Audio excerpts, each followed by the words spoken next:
नमस्कार, आपके साथ मैं हूं दीपिका। चाहत मुड़ मुड़ कर रजत को देखती रही, मुड़ मुड़ कर बार बार देखती रही, क्योंकि रजत जो है वो ईशा के शोल्डर्स को दबा रहे थे। लेकिन चाहत बार बार देखती रही कि कैसे रजत दलाल पलट गए हैं। यहाँ पर दिग्विजय और चाहत बात कर रहे हैं। चाहत बहुत ब्यूटीफुल लग रही थी व्हाइट सूट में, और वहां पर वो दोनों डिस्कस कर रहे थे नॉमिनेशन राउंड का। और चाहत ये बात कहती हुई नजर आ रही थी कि भाई साहब, अविनाश ने तो क्या कर दिया है।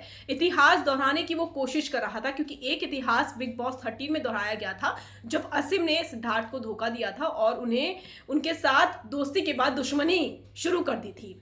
उसके बाद अब यही चीज दोहराने की अविनाश भी कोशिश कर रहे थे। तो जो पूरा सिनेरियो है वो मैं आपको पहले समझाती हूँ।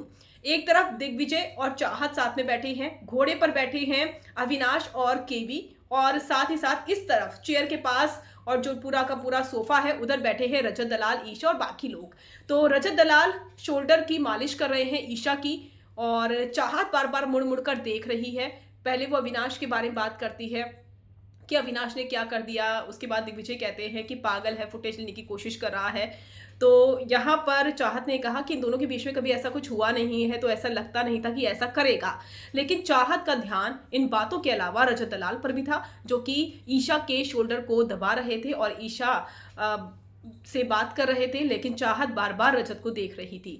दरअसल ये अभी भी इसलिए चल रहा है क्योंकि कहीं ना कहीं उम्मीद है कि दोस्ती फिर से शुरू होगी, और आई थिंक दोनों को होगी। लेकिन रजत दलाल चाहत को सेफ नहीं करते हैं, चाहत को बचाने की कोशिश नहीं करते हैं, चाहत की कंटिन्यू बिचिंग कर रहे हैं। इसके बावजूद रजत की बिचिंग में चाहत इतना इन्वॉल्व नहीं होती है, थोड़ा बहुत बोल देती है लेकिन इतना इन्वॉल्व नहीं होती है जितना रजत होते हैं। लेकिन बावजूद इसके चाहत बार बार देख रही थी रजत दलाल को। क्या लगता है आपको, क्या बनेगा ये बॉन्ड? कमेंट कर जरूर बताइएगा।